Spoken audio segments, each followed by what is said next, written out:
പാലക്കാട് ജില്ലയുടെ അതിരുകളിലുണ്ടായിരുന്ന ഒരു ഗ്രാമമായിരുന്നു കള്ളിയങ്കാട്. വനങ്ങളാൽ ചുറ്റപ്പെട്ട ആ പ്രദേശത്ത് യാത്രയാകുമ്പോൾ മൃഗങ്ങൾ പോലും ചുവടുവയ്ക്കാൻ ഭയന്നിരുന്നു.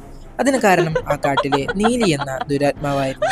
നീലി ഒരു കാലത്ത് ആ ഗ്രാമത്തിലെ ഒരു വളരെയധികം സുന്ദരിയായ സ്ത്രീയായിരുന്നു. കാണാൻ ഭംഗിയുള്ളത് കൊണ്ട് തന്നെ പലർക്കും അവളുടെ മേലൊരു കണ്ണുണ്ടായിരുന്നു. അതിൽ നാട്ടിലെ ഒരു പ്രമാണിയും ഉണ്ടായിരുന്നു. ഒരു ദിവസം നാട്ടുപ്രമാണി നീലിയെ മാനഭംഗപ്പെടുത്താൻ ശ്രമിച്ചു. എന്നാൽ നീലി അതിനെ ശക്തമായി എതിർത്തു. അതോടെ ദേഷ്യം വന്ന നാട്ടുപ്രമാണി അവളുടെ മേൽ കുറ്റം ചുമത്തി ഗ്രാമീണയുടെ മുമ്പിൽ അപമാനപ്പെടുത്തി. ഒടുവിൽ അവളെ കള്ളിയങ്കാട്ടിനുള്ളിൽ വെച്ച് പീഡിപ്പിച്ച് കൊലപ്പെടുത്തി. അങ്ങനെ അവളുടെ ആത്മാവ് അതേ കാട്ടിലെ ഒരു ഭീകരിയായ യക്ഷിയായി മാറി. അതിനുശേഷം കള്ളിയങ്കാട് രാത്രിയാകുമ്പോൾ വളരെയധികം ഭയാനകമായി മാറി തുടങ്ങി. ഒട്ടും വൈകാതെ തന്നെ കൊന്ന പ്രമാണിയെ അവൾ തിരിച്ചു കൊലപ്പെടുത്തി. രാത്രികാലങ്ങളിൽ മനോഹരിയായ സ്ത്രീ ദൂരെ നിന്ന ആളുകളെ അടുത്തേക്ക് വിളിക്കും. എന്നാൽ സമീപം പോയാൽ ഉടനെ അവളുടെ മുഖം വികൃതമായി മാറും. ഒരിക്കലൊരു കത്തനാർ നീലിയെ പിടിക്കാൻ വന്നു. നീലി കത്തനാരെ ഭയപ്പെടുത്താൻ ശ്രമിച്ചുവെങ്കിലും കത്തനാർ തന്റെ മന്ത്രവിധി കൊണ്ട് നീലിയെ ഒരു മന്ത്രകവചത്തിലടച്ചു. എന്നാൽ അമാവാസി ദിവസങ്ങളിൽ നീലിക്ക് ശക്തി കൂടുമെന്നും അതുകൊണ്ട് എല്ലാവരും സൂക്ഷിച്ചിരിക്കാനും കത്തനാർ നിർദ്ദേശം കൊടുത്തു.